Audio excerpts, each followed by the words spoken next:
आज हस्पिटाल फेरला बेलू भोक पूरा जोर हो जाता कहीं गोटे 1:30 पाखापाखि हो जाता 2 ग्लास लसी पी के आम ये बाहर हजबैंड कहला कि कौन ऑर्डर करी कह लंच रे खाया मुझे जमा किसी ऑर्डर करार ना पखाड़ बन सहित टे मसरूम नहीं जावा फास्ट तो ये पियाज सहित छतु को पकई टे भजाटे करदे पखाड़ सहित खावाई कहीं भोक जोर लगुला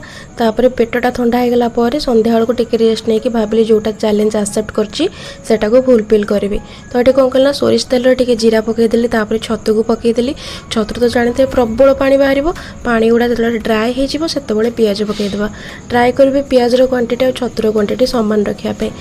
गोटे मसला प्रिपेयर करी अदा रसुण टमाटो गोटे पेस्ट सेटा को पकईकी देन कौन कला जो पाउडर मसला गुड़ा जहाँ मोर आड करार सेटा को पकईकी पूरा भलसे कषि देती 5 ରୁ 7 मिनिट अल्पटे किसी टाइम पे घोरे देती टिके जस्ट पानी देकी कहीं छतु तो आमर अलरेडी हो जाता तो आज मोर चकुड़ी सहित छतु